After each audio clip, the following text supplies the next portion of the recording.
What's going on, ladies and gentlemen? Thank you for joining us for another night of fourth quarter quarrel. Yeah, we should have a good lineup for you guys. We should be able to entertain you with our bullshit and semantics. And joining me, as always, I'm your host, Joshua. And we got Mr. Timothy, we got Mr. Steven, and we have Mr. Jason.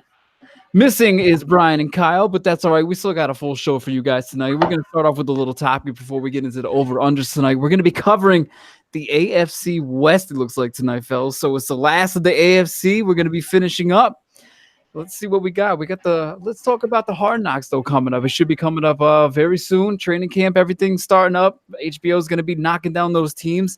I'm sure they got a little list of about 4 or 5 teams. Maybe they boiled it down to a little bit more.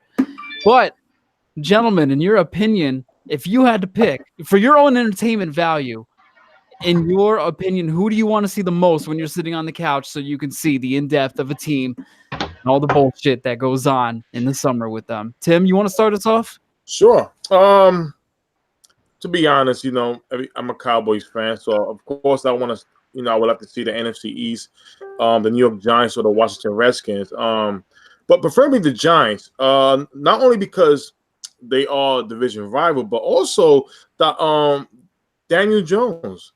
I want to see basically he stole the show, the NFL draft show, and he got picked number 6 overall. So I would like to see to get in and see what's the reason why the Giants felt good about drafting him, and are all the predictions, all the things that were saying pretty much fair about him.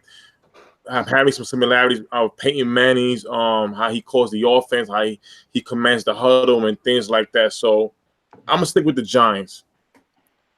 Fox, you got the same sentiments being a rival guy? Oh man, I would love to see the Giants on it, but not for the reasons Tim gave. Partially. It's part Daniel Jones and part I want to see if Dave Gettleman is all about this new public image. I mean, putting himself out there and speaking when he shouldn't speak, saying things he shouldn't say. Would Hard Knocks give him just another plateau or platform, I should say, for him to keep running his mouth with inconsequential nonsense that just brings attention to him, unwanted attention to him in the organization? It's ironic because that's the same reason he said, hey, Landon Collins, you can walk, and bye-bye Odell, but you're doing the same thing. Phew. Jason, what you got for us? I think I'm going with the Raiders, man. I mean, and obviously my reason is simply because they got one guy over there who's I feel like he's going to give me everything you want on TV, and that's Antonio Brown. He left a situation in Pittsburgh where, I mean, him and Ben Roethlisberger, they were a great tandem working with each other, and now he's going to another quarterback, David Carr, and AB is going to demand the football. So I feel like that'll be an interesting dynamic in relationship with them, see how that unfolds. And also, too, John Gruden. John Gruden's a hard-nosed coach, and I just want to see just how he's going to kind of observe and kind of look at the whole situation with Antonio Brown, and how, let's say he gets out of hand, and like how's he going to handle that? How's he going to respond to that? And also, too, we've been following, all the situations we've been following from now. AB's been going back and forth with Ben and, Juju Schuster and all those guys. And I'm just feeling like that's going to lead to a little bit something more. We might know a little bit more than what they've been laid on in the media. So I definitely want to see the Raiders. Yeah, to not be too biased. So obviously I want to see my team, the new guys, the young guys. Obviously getting in depth about your team is always fun.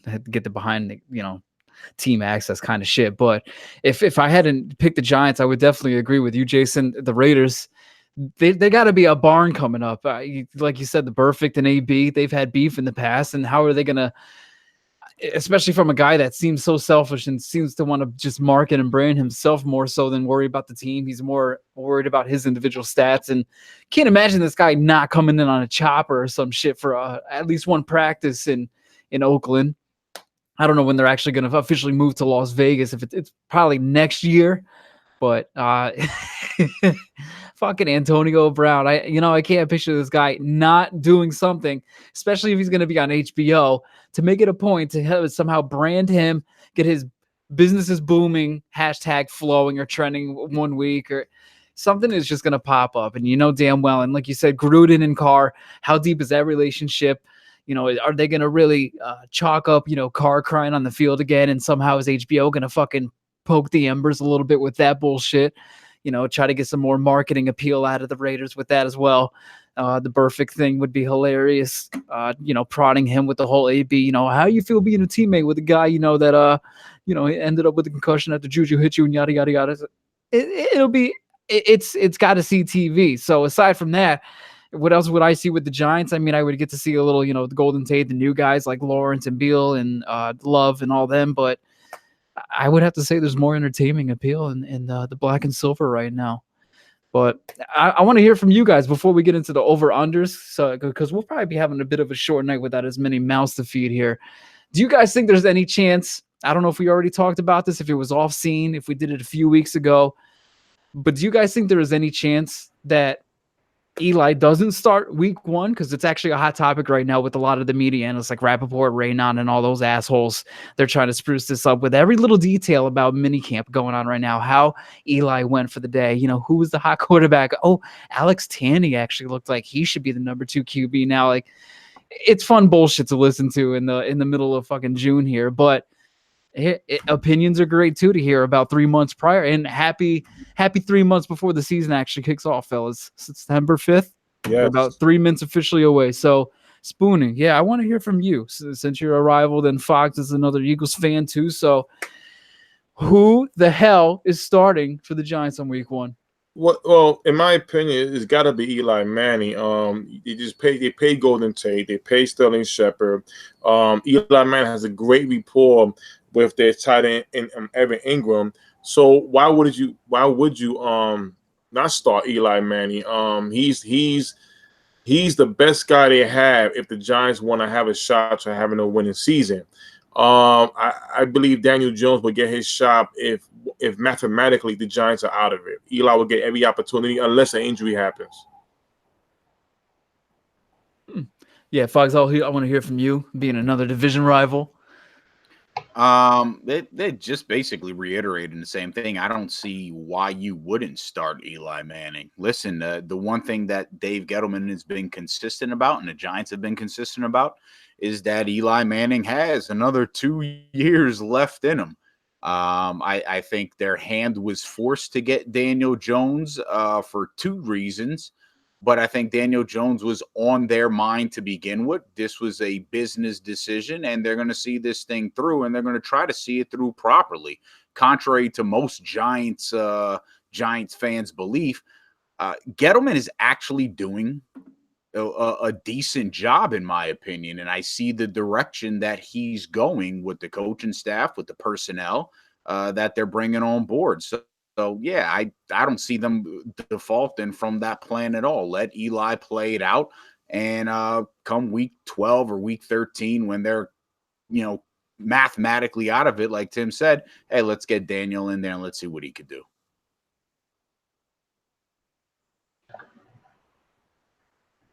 Yeah, Jason, go ahead. It's my turn. Absolutely. It's always your turn. Gettleman,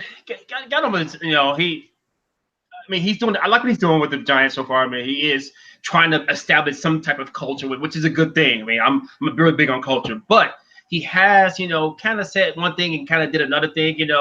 I think what he's saying about Eli is this is the initial thought process that's going to happen going into the season. Is we want Eli Manning to be that guy, right?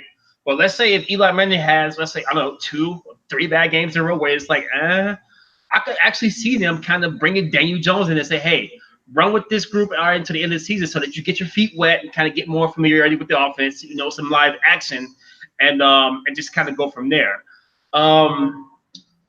Daniel Jones fits the mold of what that team's trying to do as far as like the scheme goes. West Coast offense, short passes, things like that, and plus he can move around the pocket. I feel like that's too enticing for him. That's why they drafted him, right? So yes, Greg Gettleman wants Eli to beat to start the season, but I could actually see them kind of putting him in just to say, hey, let's see what you can do. All right, you're our quarterback of the future. We drafted you for a reason, so we got to get you in there. All right, so you get your feet wet and get this team rolling in the right direction.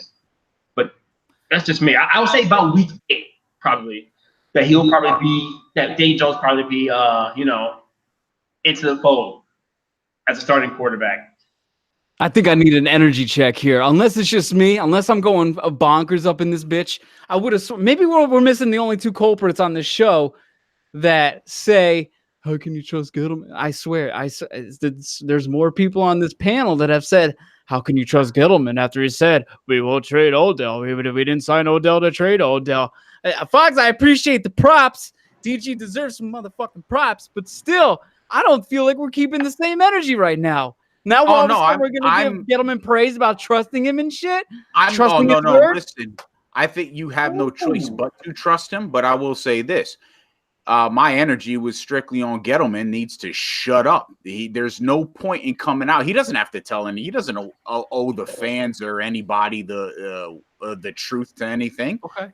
But he needs to, instead of just running your mouth, and again, this is where I drew that parallel with you got rid of guys like Odell and Landon Collins, and yet here you are doing a similar job as far as public relations is concerned by putting your damn foot in your mouth, and instead of keeping your mouth shut.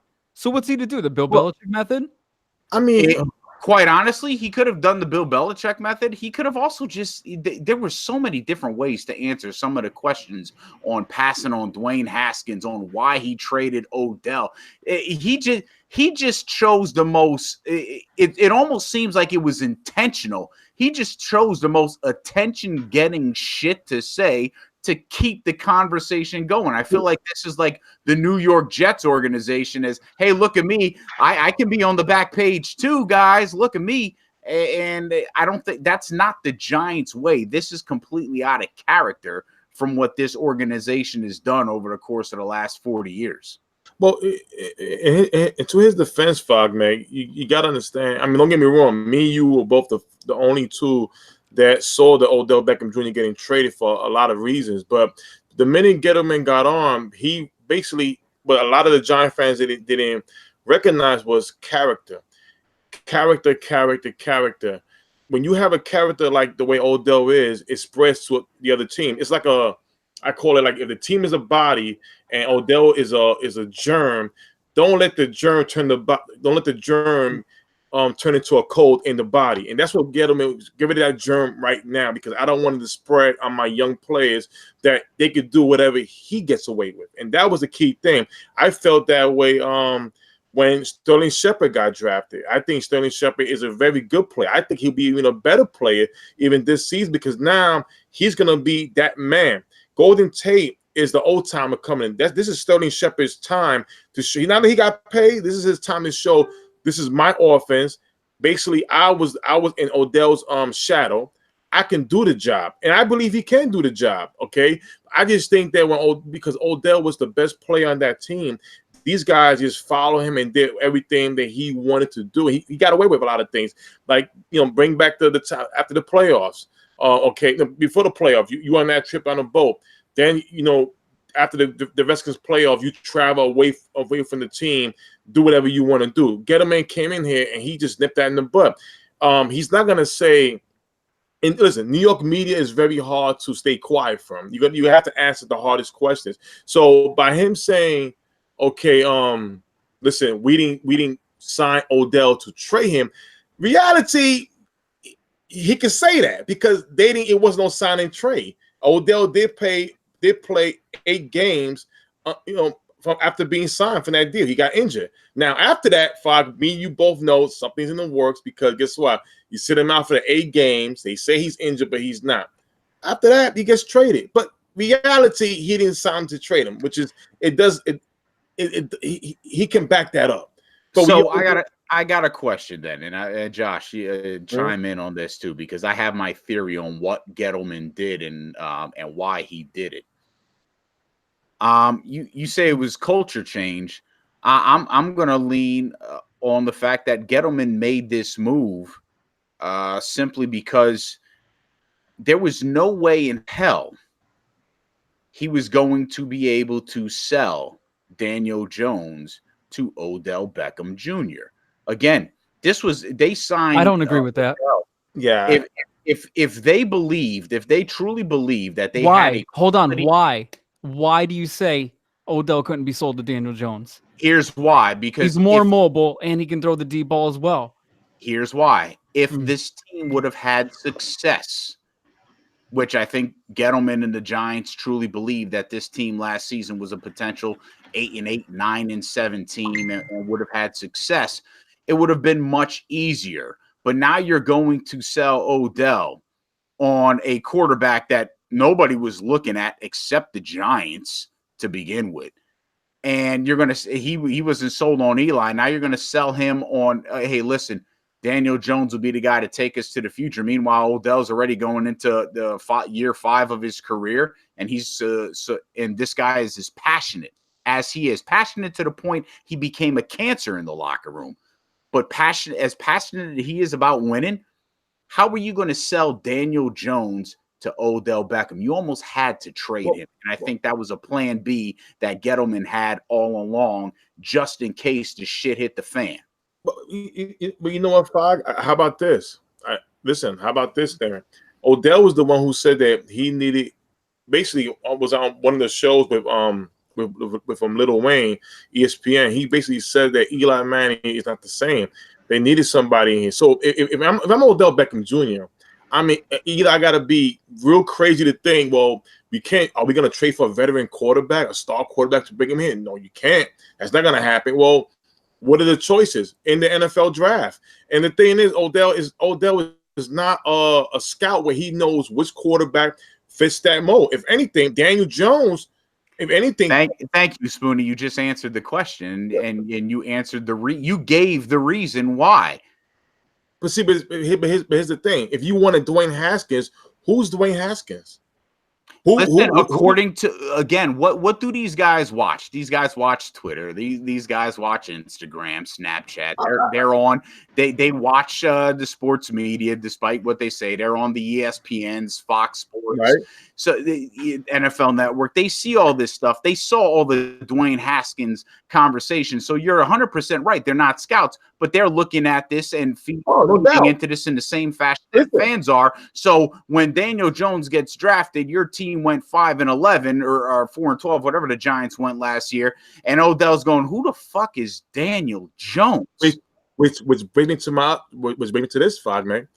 When Daniel Jones, just the other day, article came out, Saquon Barkley came out and says Daniel Jones will get us 2 championships. Now, here's the thing. Look at Odell Beckham Jr.'s character. No, he didn't say that. He didn't say it like that. It was more of a joke when he says, "Watch when he brings us 2 Super Bowls." Yes, exactly. runs. He said, "Watch when he." Okay. He's he's supporting his quarterback. He's just saying the right thing, right? Okay, but here's the thing. That's all you need. Is the right support. Look at Saquon. Look at Saquon Barkley's character. But Tim, I'm not talking about the support cast. I'm talking about prior to this man getting drafted, and we've seen how Odell and his passion would allow him to create a wall of conflict between him and teammates. I agree. What I'm saying is Gettleman was not going to be able to sell Odell on Daniel Jones, therefore had to make that trade because there was no way in hell you were going to keep that cancer in the locker room. Well, are you the one that's calling him a cancer? Because no one else has labeled Odell a cancer in the locker room. I don't. You know what? His dog saying it the most, but no one in the media has called. They may have speculated it. They've speculated it, but here's a fact: his passion became a detriment. It's not that he's a bad teammate, but his passion became a detriment to that locker room because he wasn't afraid to speak his mind. And the way it was projected and the way it was looked at by social media, by teammates, is like, you know what? This could be a problem. You're supposed to be supporting the guys, not talking against them or having a bad attitude. And even if that bad attitude is because you're losing, you're still displaying a bad attitude and creating a bad and controversial atmosphere in the locker room. Yeah, because the only one that's called anybody a cancer was Collins to Eli Apple. Other than that, it might have just been the media analysts speculating, were you moved because you might have been a cancer to the locker room, or is that what they thought of you as? But I agree. It's absolutely there was various reasons to do it. One, you touched on it. Well, hold on. Well, I'll touch on my own reasons. One, compare what we got in return than what the Steelers got for Antonio Brown. Mm-hmm. Two, the Giants on both sides of the ball were fucking terrible. So this was almost a must-need move because we need the quantity of picks to be able to kind of turn this roster around. And there was another good damn reason. Well, three, you could say, yeah, the culture itself. I mean, compare Odell right now with Saquon. You could say they were the two most popular Giants. How many pairs of fucking Saquon's cleats have you seen compared to Odell's in the past? Have you ever seen what Saquon drives? Do you even know what Saquon's parents look like or what their names are? Have we ever seen any tabloids of Saquon being, taking something he does and construing it in a weird? It's just it's like he's always in the right spot, always saying the right shit. That's what the Giants want. Honestly, they want professionals. If you say they just want bots, I guess, but who doesn't want that? If you're running the business, I would want people like that where I don't have to fucking toss and turn at night wondering, are they in the right spot? Do you want to be the Bill Parcells of '86? Tossing and turning, wondering if your fucking team is in bed and not having an orgy with coke-filled, beds. That's how it is. I mean, if Gettleman can go to bed knowing that he has grade A students in his locker room, all 53 of them, then that's the culture that they deserve. And that's what the Patriots are delivering championships every other fucking year, it seems. It's not fun to play for them, Spoonie. It's not fun. It's work. You're supposed to be professional. You're supposed to grind, and you're supposed to do the fucking thing. You're supposed to do your job. And hey, well, look what it's producing over there. I don't think it was.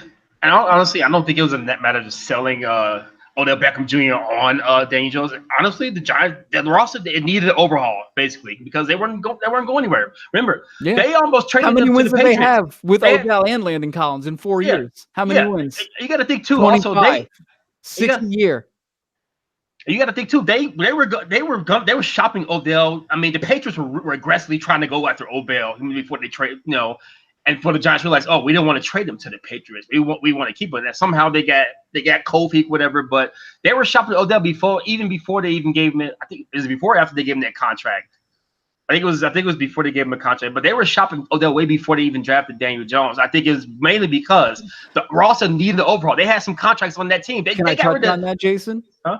Can I touch on that? They were shopping him real quick with you? Yeah, go ahead. I compare that. I kind of hate the whole aspect of, Gettleman didn't keep his word with this bullshit. Before we get into the AFC West, for everybody watching, we're talking about HBO Hard Knocks and it evolved into the Giants. But before we say Gettleman, we can't trust him because, he shopped Odell after he said he wasn't. I compare that to when you were in school and you had the dope-ass paper brown bag lunch. You had a fucking Lunchables and a Capri Sun. You're like, no way am I giving this shit up. Not for $5, not for $10. Lo and behold, some fucking kid comes out of the blue, and for whatever reason, he's ready to offer you a rotisserie chicken Boston Market dinner out of left field. How the fuck did this happen? You said this whole time you went into school this whole week. You were planning this shit over the weekend. I'm not giving this fucking Lunchables up. Are you kidding me? Over my dead body. But then you see this shit come out of the blue. Hell yeah, I'm gonna trade it. That's just business, baby. That's a good point too, because situation dictates, right? I think he was like, I have this great wide receiver. I'm like, man, he's unbelievable. But we haven't been doing any fucking things since we had the guy, and then I'm not gonna trade him. And all of a sudden, here's this great fucking offer that's gonna actually put our organization in the right direction, right? You get rid of Snack, Damian Harris, who's a very good football player. You say, all right, I'm not gonna resign Landon Collins for a huge ass deal for a box safety because I don't know how that's gonna impact future decisions that's gonna make us even get better as an organization. So I don't necessarily think that it was necessarily about selling him to Daniel Jones. I think the Giants needed an overhaul. Like this had to happen because you look at the roster itself. They couldn't protect Eli. Eli didn't have a great offensive line to protect him. He was getting smashed. we can say some of the things were on Eli. Yes, it was Eli's fault, but also too, he didn't have a great front offensive line to help him out, right? And all these things that was salary cap and like all these situations, like these salaries on their roster, they still got Janoris Jenkins. Well, I'm sure they're probably trying to find a way to get rid of that contract too, because it just hasn't worked out. So they're recycling the roster and trying to get better. I don't think it's not about Jones to go to Odell Beckham himself. It's about the Giants getting better as an organization moving forward. So I want to add, but first of all, Josh, that rotisserie chicken better have the honey sauce on it too. Oh my God, I couldn't believe it was offered. I would throw that in. But Jason, I'm glad you said that. It's like, now we talk about energy check. I want to see the energy check this season if Eli Manning is having a better year with a better offensive line, because that's the first thing Gettleman came out and said, because you guys actually thought that the offensive line this year was pretty good. Wait to see what I did, and you got to give him his props. He did it pretty good. I mean, it's hard to get better overnight as far as the offensive line. It takes time, but he did it pretty good. He signed a vet. He came out. He traded with the Cleveland Browns. Okay, he drafted one guy last year. He did a pretty good job. It's 3 times better than last season. Now, if Eli Manning is completing passes, I want to see those guys who go, oh, yeah, he sucks. Oh, well, it's the offensive line. But that's about 90% of all the quarterbacks. What quarterback who doesn't have an offensive line is going to succeed? I never get that. Look at Aaron Rodgers. Okay, let's keep it real. This is why is he on the shelf the last couple of years? Because they let offensive linemen go. They don't pay them guys. When you have a special quarterback, you need to keep your offensive line, protect your investment. So I want to see the energy check this season, because it can't be, well, Eli's playing good because of Daniel Jones, or Eli Manning is playing good because of Saquon Barkley, or the offense, or Odell's not there. No, he's playing better because he's getting more protection. That's the key thing. And last season, when people was coming out was saying, no, Eli just sucked. The minute he came out and said, "Hot," the guys with defensive lineman was touching his face mask, his body. That's how quick they was getting through that line. I recall my Cowboys had 8 sacks in one game. Shit, 8 sacks in one game. Listen. What was it? The first throw to Marcus interception or some shit. You got to, and then here's the thing. You got to understand something. We're talking about a quarterback, Eli Manning, who has won 2 championships with the most pressure, going on the road 2 times in the playoffs to win it, up against better quarterbacks like Tony Romo, Aaron Rodgers, Tom Brady twice, Matt Ryan, on the road, being threatened that if he doesn't do his thing, he's getting cut. That's the most pressure. What pressure he got right now? The man got 2 rings at the end of his career.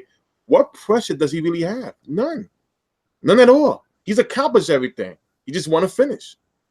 It just makes, honestly, to me, it makes DG look better too. You still got Collins chirping, and he's wearing burgundy shirts on NFL Network, still chirping. It's like rent-free living in there for Gettleman, apparently. Same thing with Damon Harrison, still chirping about the Giants. It's like these guys haven't moved on or something. I don't know. Maybe they really did love being in blue, but it's just, to me, it just makes Gettleman look better for getting rid of him. And then Odell hasn't even showed up to a practice. He's out there getting a creamsicle fucking Rolls Royce with his own catch on the hood ornament. So is he about the team or is he about himself? I don't know. I love the guy's fucking talent. I really hope he has 1,800 receiving yards this year. But it'll be a very fun, interesting BDW ride this fucking season. I don't want to see the Browns win anything. Listen, the biggest mouth so far this offseason are 3 former Giants. They keep talking.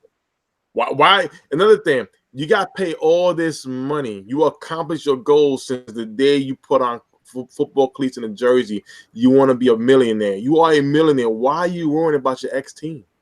Why are you worrying about that? It's a business. You've seen guys before you go through the same thing you went through. Why are you crying? Hey, Landon Collins. Trent Williams said that he wants to get traded. Why are you not airing out about your team, how they handle his injury? Landon Collins. Hey, Odell Beckham Jr. Why are you worrying about what Gettleman or anybody else was saying? You didn't talk the first time when it was said. Leave it alone. Take your ass to training camp. I also got a bet with Brian E. So take your ass to training camp, make BW happy, and that's it. And Damian Harrison, let's keep it real, brother. Anybody know if the Redskins already gave Landon Collins a captain patch? Shit, might as well with the See, contract they gave probably him. made that motherfucker captain already. I can't wait. These. Here's the thing. Listen, I'm hoping for the sake of the bet that the Browns do their thing. I know the following year after that's a wrap. It's gonna be chaos. I already know. 2020 is the year of the dog. Chaos is gonna be crazy. And if Odell gets a captain's pass, OMG. Man. Let's get into it though. AFC West over unders. We're sweeping up the American Football Conference tonight. Yeah, we're gonna start off with the Chiefs. I know Bobby Zaloga's in here. He's got his freaking laser beam ready. Wait, Bobby Zaloga watching? To target anybody's forehead that says nay about these three questions. No, he doesn't have it targeted at anybody's forehead. I could feel it. I could see it. There's a red dot right on mine. Bobby, man, I just want to know. Like I'm a disappointed 7-Up can, baby. Like a 7-Up can. Bobby, if you're watching, I'm disappointing you, brother. I'm very disappointed in you. Ooh. Very disappointed. The very first one, though, it's going to be Patty Mahomes. The Magic Boy has 39 and a half passing touchdown, y'all. 39 and a half passing. Oh, that should be cake, right? Honestly, though, fellas, the most I could see for Patty throwing is around 40 to 41 max this season. I think that would be good enough to lead the league still. I know I'm going to get harpooned by Bobby, but realistically, if I'm putting money down on this, fellas, I'm taking the under for 2019 for Mahomes. Sorry. Bobby, sorry. Timmy. Bobby, we had a great time at the NFL draft, my brother. Oh, here we go. Had a great time. I respect the Chiefs. But I'm taking the under as well. I still think Pat Mahomes can have a good year. But the teams have NFL teams have seen him now. They've seen the offense. They've seen the things that they can do to stop him. And he might not have his best weapon in Tyreek Hill this season. So as of right now, I'm going with the under. Respectfully. Oh my God, this might have been the one I did the most research on. Yeah. So I'm going with the under. You guys all know that. Tim hit on it personnel wise, but here's also why I'm going with the under. Since 2001, 11 seasons have gone without quarterbacks throwing for 39 or more touchdowns. 11 seasons. Now, the seasons that you had quarterbacks throw for over 40 touchdowns, the next season, Aaron Rodgers, 2011, 45 touchdowns. 2012, 39 touchdowns. Congratulations. You're one. In 2016, he threw 40. 2017, 16. He got hurt. Let's give him a pass. 2018, 25. Andrew Luck, 40 touchdowns in 2014. Jason, you know about Andrew Luck and his 40 touchdowns, right? 2015, 15 touchdowns. He got hurt. Let him slide. 2016, 31. There's a theme here because it seems like after you throw plus 40, you get hurt. Peyton Manning, 49 touchdowns in 2004. 28 touchdowns in 2005. He didn't get hurt. 55 touchdowns in 2013. 39 touchdowns, right on that cusp in 2014. But we're going 39 and a half, right?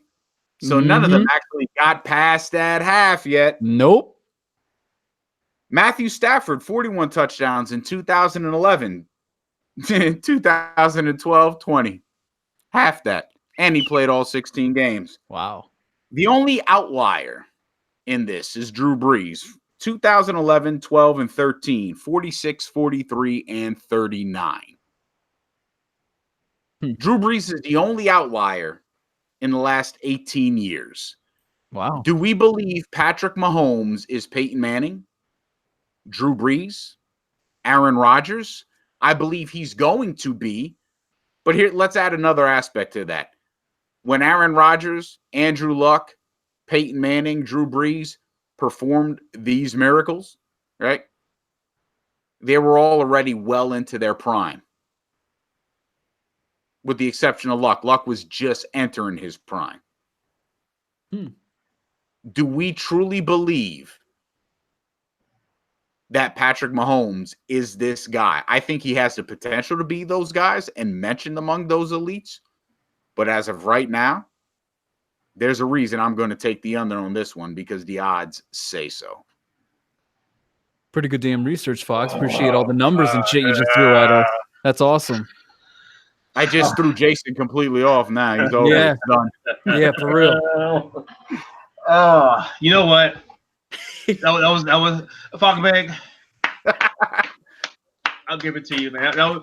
I didn't do any extensive research to that point. Now, I am still disappointed in you, Bobby, because 36. I heard you had a bet with Fogman. You said, well, what was it? 36 touchdowns, Fogman? 36 or 35, something like that. Over under, right? Yeah, 36 or over.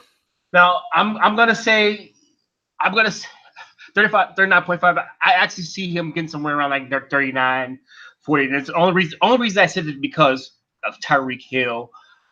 We don't play with them this season or not, and they lost some weapons. So the dynamic is going to be a little bit different. I don't think there'll be much freedom for creativity as far as play calling. So I'm going to say under, but I'm going to give him 39. It's 39.5. I'm going to say 39 touchdowns. So I'm going to go under but slightly. All right. Not bad. That was a good topic. Good stuff, Fox. Good research on that shit. I like it. The second one is going to be the new boy over in red over there in Arrowhead Stadium. It's Frank Clark having 11.5 sacks in 2019. I absolutely think that's more than possible. Reason being is the Chiefs were so comfy letting D Ford go because Clark comes at a cheaper option while Chris Jones has quietly been emerging as a top young end in this league. Fun fact, do you three know how many sacks without Google real quick that he had last year? 15.5. Damn straight, Fog Megan. It was a damn quiet 15.5. Yep. It was pretty damn impressive. And I remember back on our old show a couple years ago, we talked about Chris Jones coming out of Mississippi State in that second round being a huge steal, and he's showing it as of last year. So Chris Jones, Frank Clark, I should say, that's going to be a good fucking underrated tandem coming into 2019. So I'm taking the over on this with Frank.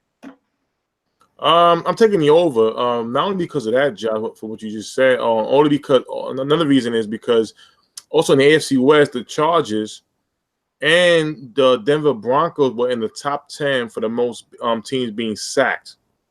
So with that, I have not seen any improvement on that offensive line this whole offseason. So with that being said, I think Frank Clark may even go past 10.5, maybe even 14. Maybe 14. Maybe 18. 11.5, but I see what you mean. Yeah. Oh, God. Tim and his... this is going to be... this is going to be the greatest NFL statistical season in history if you listen to Tim. I'm actually going to take the under on this one. And the reason I'm going to take the under is because of opportunities, because of that offense and because of how that defense struggled. And they had opportunities, a lot of them. There was a lot of points Kansas City put up last year. A lot of times teams were chasing, and Kansas City was able to just pin their ears back and go at them.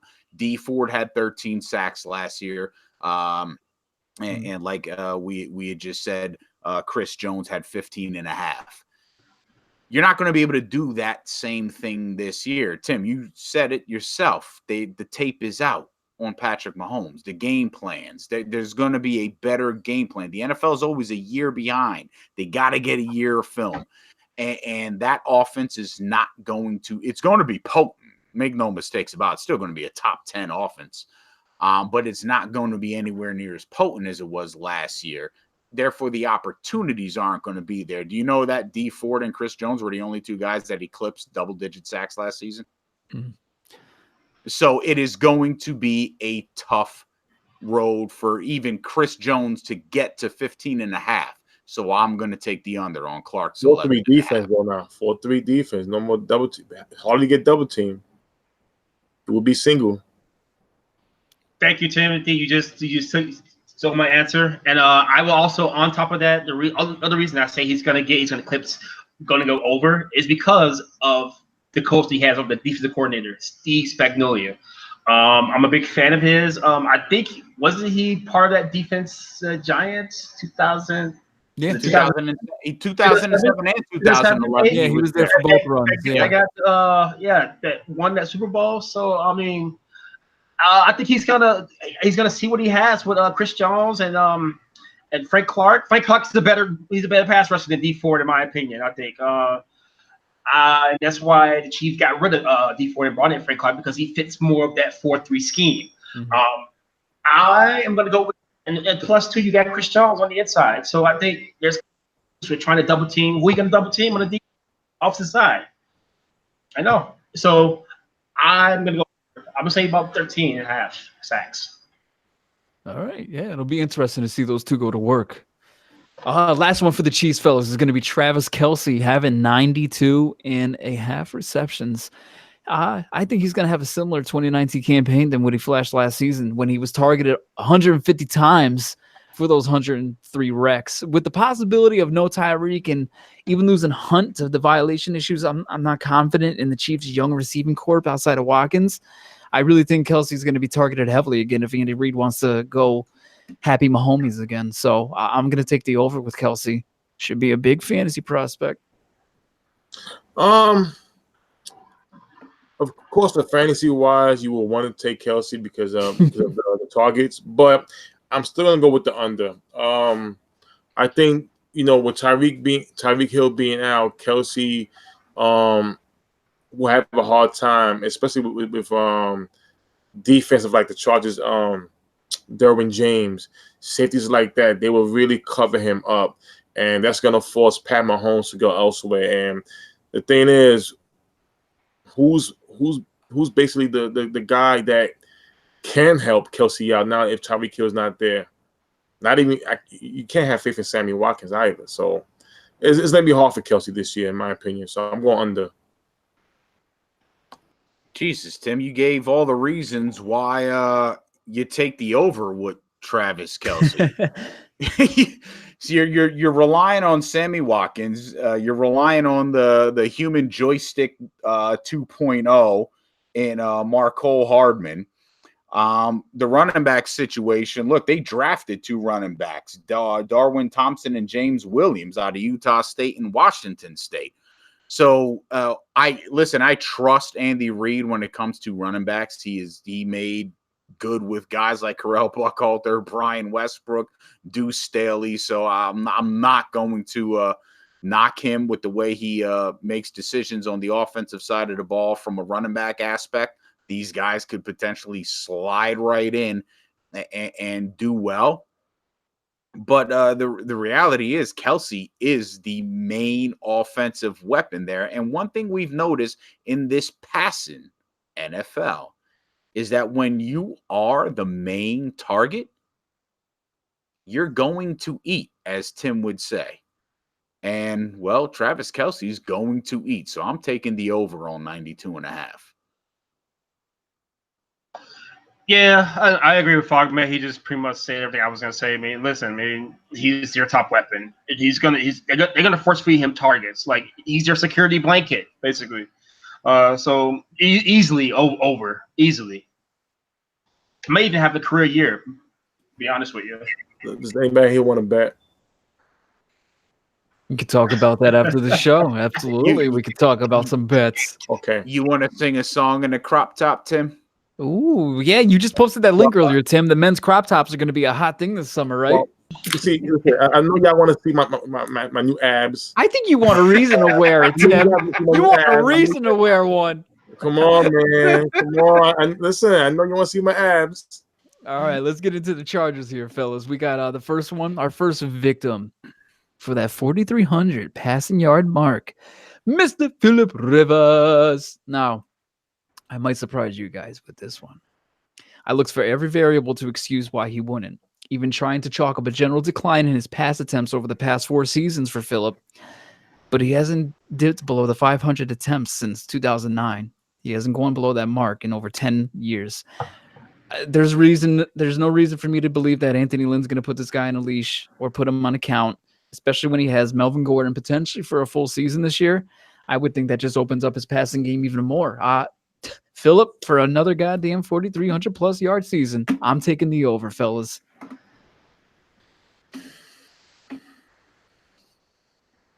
Fox is smiling because he knows the answer's coming from Spoonie, right? He knows. I'm taking the under. I'm taking the under. He's not one of my guys who will go over 4,300 yards this year. Not at all. I'm shocking Fogman right now as we speak. I know, but let me give you my reasons.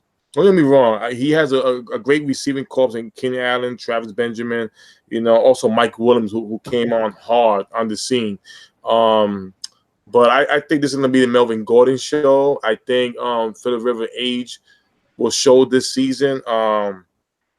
It'll basically be like what Drew Brees went through this season with the Saints, where third down they took the ball out of his hands, gadget play, short passes, keep him more potent. So I'm taking the under.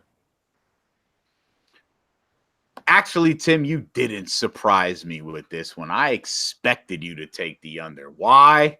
Because you didn't do your damn homework. And that's my fault because as your teacher, as your sensei, I have failed you.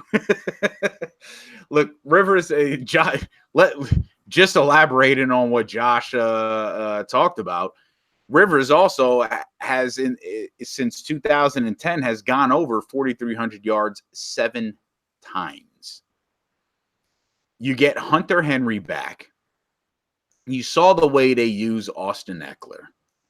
That's not going to change. Anthony Lynn, like Josh said, is not going to change the way this offense operates. And to double down on that, when you look at Philip Rivers, he has consistently had an offense that is ranked in the top 15 and top 10 almost every single year. Yep. And you want to know something? 80% of those seasons, their running game was ranked below average, which means he was carrying that team. So, yes, 4,300 over. Easy. See, I'm going to hold on to that last part you just said because he's carrying that team easily. We'll say that for another topic. But going on top of what Fogman said about him going over 4,300 yards 7 times, get this. Last season, he did that in only 508 passing attempts. He's 508 passing attempts. And not only that, I mean, like Fogman said, he gets his number 1 tight end back, which Hunter Henry is a very damn good tight end. Just imagine if they would have had him last season. He did play last season. Stephen A. Smith said so. He played, I mean, he played like he was injured for the most. If they get him back and just imagine how great that offense is gonna be. And what Melvin going in the back here, this is too easy. I think it's easy. And I expect also Mike Williams to take another step too. Now that they got rid of Tyrell Williams, him to take another step forward as a receiver. Like they drafted him 7th overall, something like that. Yeah, 6th, I believe 7th? so. So yeah, this is easily going to be over 4,300 yards. Yeah, hopefully he does step up, man. Because Tyrell, I think he was pretty underrated. He was pretty good for the Chargers out there, man. Speaking of that running back, though, Melvin Gordon, let's talk about him having 15.5 rushing and receiving touchdowns. He's a special back. In my eyes, he may potentially go down as one of those what-if backs. I don't know. I hate to say this, fellas, but I have him in fantasy. I'm a Gordon lover, but it just seems to be like every season except for one, he's hard-pressed to suit up for the entire year. That was only in 17. I would love to see him prevail to be one of the top backs in the league, but he's so injury prone. He has me shying away from this a bit.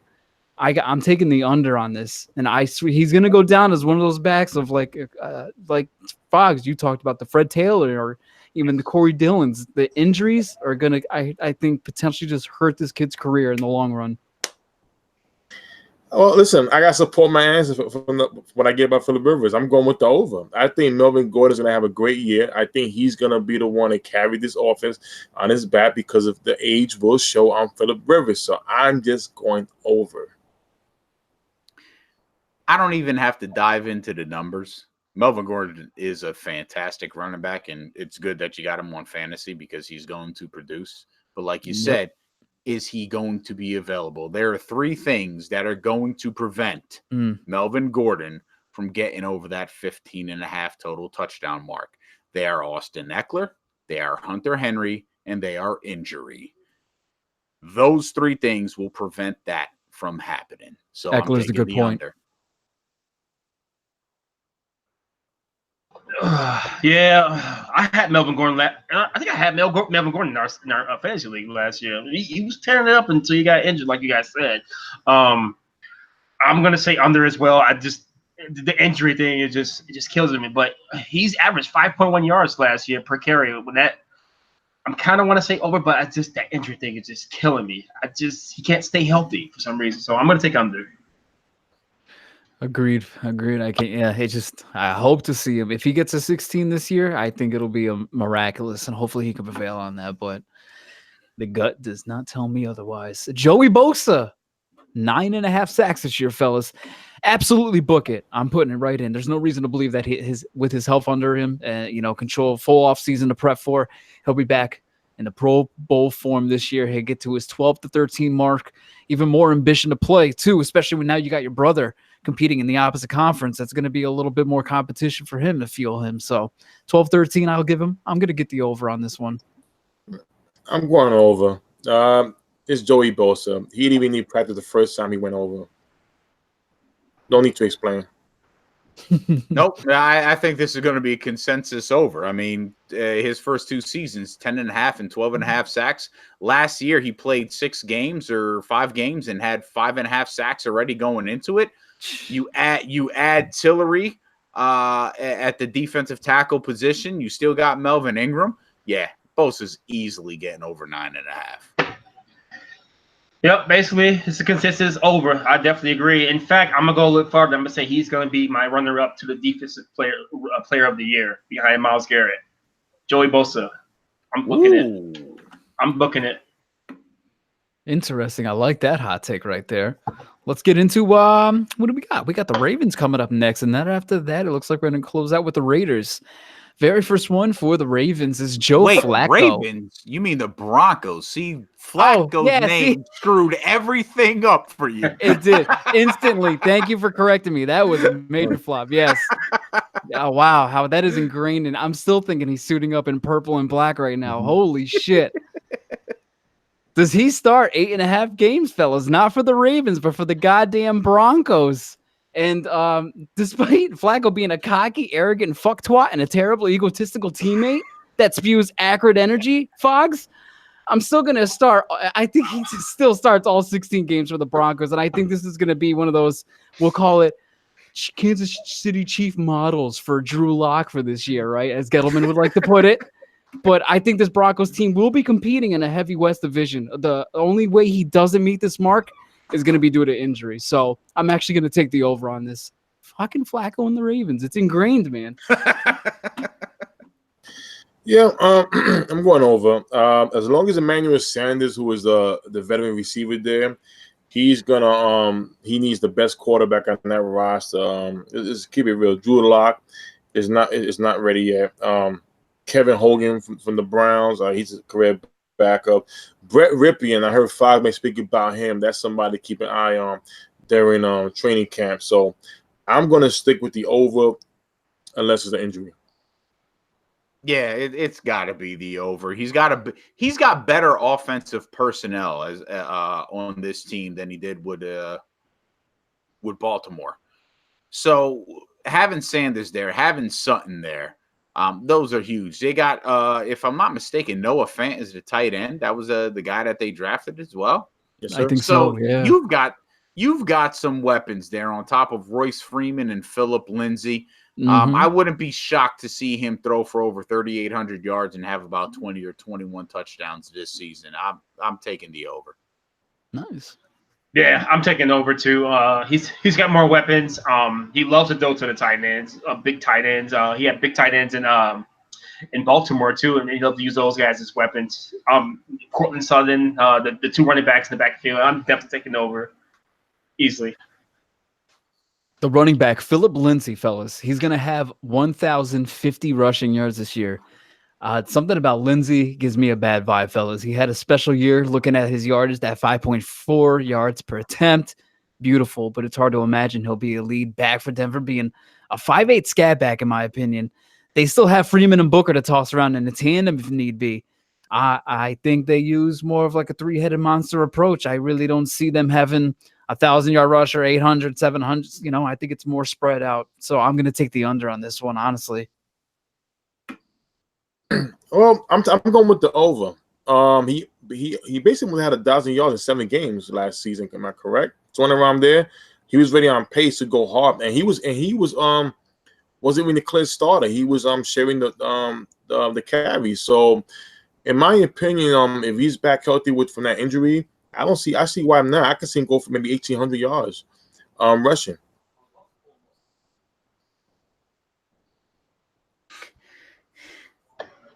How many yards? Hold on. 1,800. 1,800. Let me write this down for the after the show bets that we got going on. 1,800 fucking yards for this guy. Numbers. My man Spoonie. My man. 1,800. Tim, I have to admit, you are not short of shock value at Spoonie, all. baby. Holy shit! I'm talking about. Stick to your He said convictions, Spoonie. He's going to My be brain- wearing the Orange Crush now this season. He's got BDWO. He's got an Orange Crush going. My brain is still trying to process what came out of his mouth right now. Stick to your convictions, Spoonie. My man. There you go. Is he going to be the lead back, Tim, at 80? Or is there somebody else that's going to be on top of that? No, Is he going to be only running back? No, Zeke will have over 2,000 yards. I say from next week's I got you. Even with the suspension?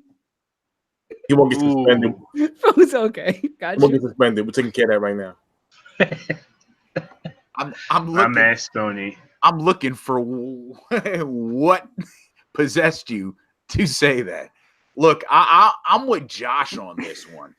I think they're going to continue to incorporate a multi-back system there. Especially, listen, Royce Freeman was a rookie last year too. Mhm. People forget what he was worth in Oregon, and he got hurt.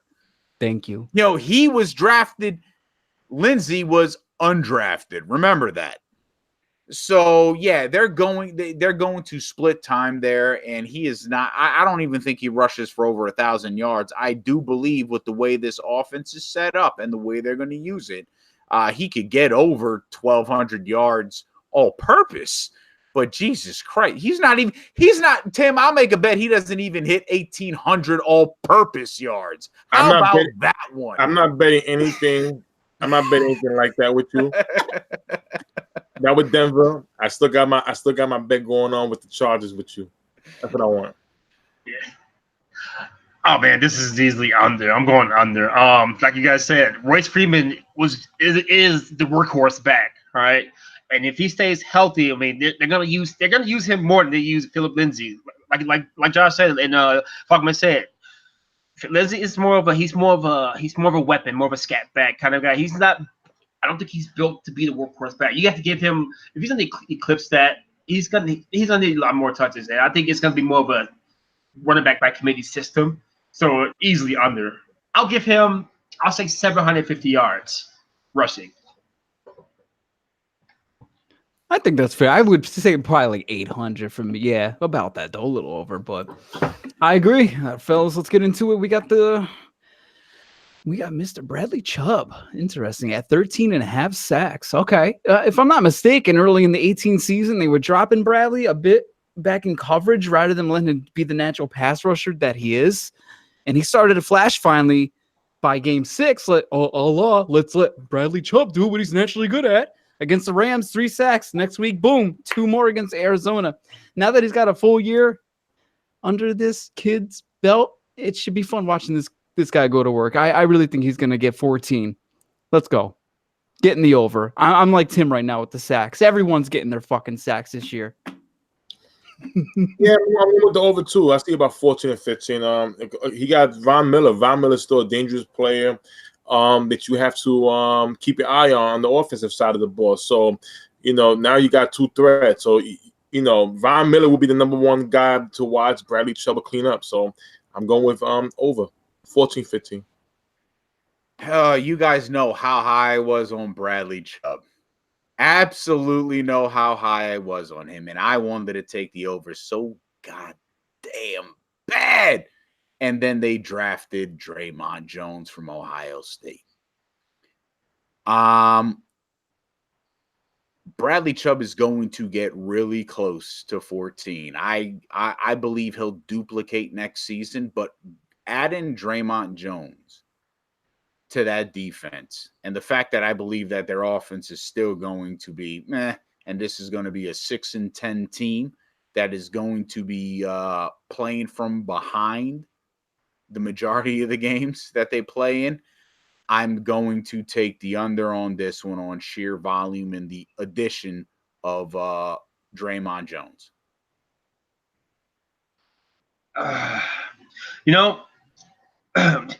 I'm gonna say under slightly, and it's because of the thing that Josh said is that he's a pass rusher, and like I don't like that I feel like with guys who like they drop him back who are natural pass rushers, they drop him back in coverage.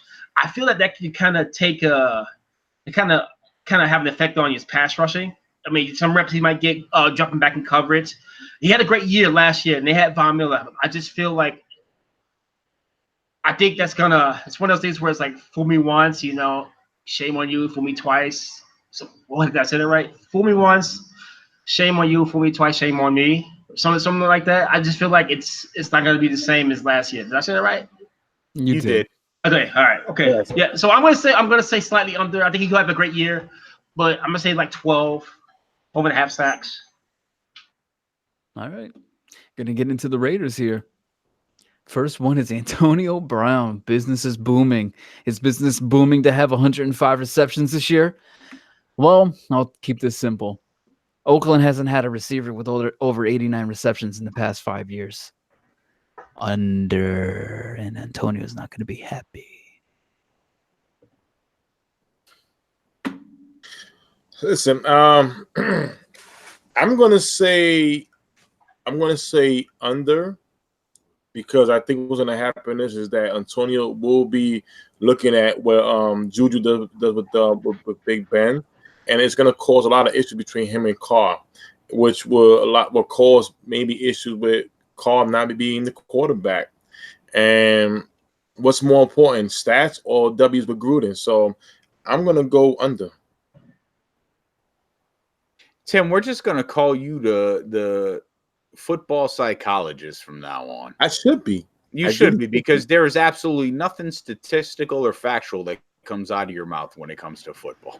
Are you playing Odell being traded? I called that first. Yeah, you did call it first, but it was an emotional thing. You're a Cowboys fans. We know that. That was based on Cowboy bias. I'm taking the under, not for any of the damn reason Spoonie just spun on us. A good reason. But I'm looking at it this way. In other than his 2 seasons where he had, I think, 126 and 139 receptions, he's been floating between 110 and I think 101. Last 3 seasons was 106, 101, and 104, if I'm not mistaken. And now you're going to an offense that has less weapons. You're going to a team that's defense is less than what it was 2 years ago after they got rid of Mac. And your expectation is going to be that they're going to feed him the ball consistently, and he's going to be able to be that guy to make the catches. What's on their depth chart from a receiving aspect? Tyrell Williams, I think that's it.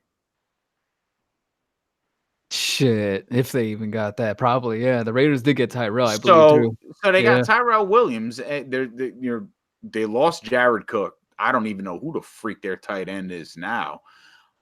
So yeah, there's going to be a lot of targets coming Austin his way. Hooper. Nope, I'm sorry. I looked at freaking. Yeah, I looked at the Darren Falcons Waller. on accident. Darren Waller is their tight end right now. Okay. Darren Waller. Good guy. He might as well be Austin Hooper. He might as well be Tim Spooney or Jason Sutton for that matter. Well, they do have Luke Wilson actually on their depth chart. And they got Foster Moreau. Hey, there you go. I got skills, man. Don't sleep on me. Listen, Antonio Brown is going to get covered at an extreme rate. The one thing I'll give to Spooney from a psychological aspect, he is going to want to prove his worth without Ben Roethlisberger. Unfortunately, that's going to mean he's going to be pressing more often than not. And when you do that, you make mistakes, you drop passes. He is going to hit the under on this one. Thank you. I'm going to go under, and the reason I say that is because John Gruden's the head coach. They got this guy Greg Olson as the offensive coordinator. He worked with Sean McVay, but I feel like Gruden's going to have more of his stamp on that offensive scheme itself, and he's more of a throwback type of guy. And I'm just curious to see how that situation is going to work with him. Want to incorporate his philosophy, which is kind of like pound the football, be more of a run, heavy oriented offense. And you got 2 receivers. You got Antonio Brown and Tyrell Williams. I do like Tyrell Williams, but I'm just thinking like, he's going to get enough targets. I know Gruden's going to want to run the football a little bit more. And I don't know how that's going to go for Antonio Brown from a psychological standpoint. He's going to want to get his touches. I just don't see how that's going to that dynamic is going to fit. I'm going to go under. The next one is Josh Jacobs, the newly drafted kid out of Alabama. Talented as hell rookie coming out. 12.5 rushing and receiving touchdowns for this kid. I think he's got a bright future for the black and silver, but I don't see, 13 total touchdowns for the kid in his rookie season in a very up and down environment. It's gonna be some learning curves for this kid. I'm gonna take the under right now. Listen, I'm going under too. You got Jalen Richard, who I think is heavily favored. You got DeAndre Washington. You got Doug Martin still on the team. And you got Chris Warren, who had a couple of snaps last season. So I think it's going to be I take the under only because I think Jalen Richard will have the most opportunities to score more touchdowns. Josh Jacobs will be the guy to just bang it in if they're in by the goal line to get his game going. But I don't think it'll be enough from this season. Bright future, though. Still going under. Tim, did Doug Martin score a touchdown last season? No, but he's still on the roster. Okay, so here's the thing. I'm agreeing with you with the under aspect, but not for any of the reasons you just gave. Their 3 best running backs, that includes Marshawn Lynch, scored 12 total touchdowns last year. 12 total touchdowns last year. There's no way in hell Josh Jacobs is getting the over, and he's going to be the feature running back, not Jalen Richard. Are you out of your mind? Josh Jacobs is going to be the feature running back. But again, like you said, you make these points. One's great, one sucks. One's great, one sucks. The great point you made is that this offense has been up and down. It's been sporadic, and it's going to continue to be because this is a team that is rebuilding. So take the under. I'm gonna go over actually But just barely. I'll give him 13 total You touchdowns. can go home too for going over. Hey, listen. Josh Jacob is a dual threat running back. I mean, he was a great running back coming out of college, and he out of the backfield catching and running the football. I think they drafted him in the first round. I think he's gonna flash a lot in OTAs and camps. He's gonna win that spot early, and they're gonna want to feature him in the running game and the passing game. So I'm gonna go over. You can go home, Jason. Derek Carr has 27.5 passing touchdowns. The last time Carr exceeded this mark was 3 years ago. He's pretty much in a prove-it year for his career. I don't have much faith in him now that he has a dysfunctional wide receiver added to the mix that'll be flying his chopper to Carr's house when he's upset about the targets he's received on Sunday. I'm taking the under.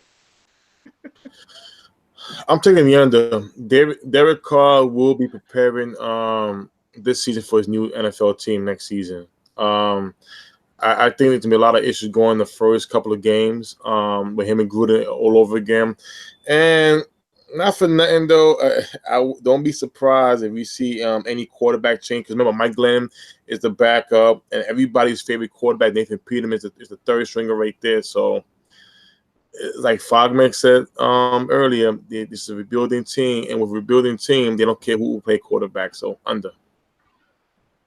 There are two things I'm certain about on everything that we've talked about in the AFC West. Number one is Patrick Mahomes look like Steph Curry humped a chia pet. Number two is Derek Carr is definitely throwing the under here.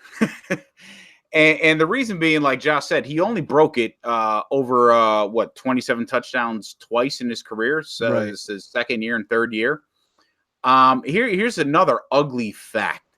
Derek Carr has 23. I didn't have enough room on my paper. I think it's 23 or 24 touchdowns in the red zone to 2 or 3 interceptions in the red zone last season. Not last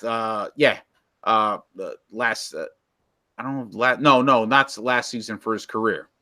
So he is extremely good in the red zone. The problem is the Raiders couldn't get into the red zone to save their asses. And the majority of Carr's interceptions have been between the 20s. Now you have a team that is rebuilding. You have a team that is going to struggle to get to the red zone. You have a team that is going to live in between the 20s. Guess what is going to happen? Or not happen. He's not going to throw 27 or more touchdowns this season. Take the under. Yeah, I'm taking the under too. And the reason why is because when you have a receiver that demands the football so much, it affects the way you run your offense, right? So you don't want to force feed targets. And this is kind of what happened last year in Pittsburgh. I mean, if you force feed him targets, like it just makes the offense not run like it's supposed to run. And they're gonna, and like Fabian said, like he threw interceptions between the 20 yards line, and that's what's gonna happen. Like you force feed targets to Antonio Brown, teams are gonna hold in on that, and that could lead to turnovers and just bad decisions. So I'm gonna take the under. Yeah, it should be a very, very proving year for Derek Carr. He's got to show he's got it left in the tank, or else his ass might be moving on, along with Winston, along with any other quarterbacks out there. Mariota. Oh, there you go. He might be on the threshold too. I like that. A few quarterbacks on the hot seat this year. Yep. Where'd Mr. Bortles end up? I can't recall right off the top of my head. The Patriots, right? He's with the Rams. Holy shit! I totally forgot that. Yeah. Because he actually just made a remark, something in the tabloids about, wow, I've never received coaching like I have so far in Los Angeles or something. So he's trying to throw some shade over there to Jacksonville. It might be proving it if Nicky Foles has one of his little St. Louis Rams kind of outings out there. So we'll have to stay tuned for Jacksonville. But folks, If you said if. Oh God, here we go. You can't rely on Fog Megs to give you one positive iota about I, football I ever. still want to know. I want to ask Fog, are we gonna bet that He won the Eagles the Super Bowl. I'm happy. Are we gonna bet that the Travis Kelce with the 92.5 receptions? Are we gonna bet that? I'm with that. Okay. All right, let's get in the lab, folks. We'll get into the bet lab right now. Everybody else, thank you for tuning in for another night of 4QQ. We appreciate you spending your time on a Wednesday night with us knuckleheads, and we hope you can join us next week. Same time, same place, Wednesday night, 8 p.m. Eastern. We'll see you then. Signing off, everybody. Peace.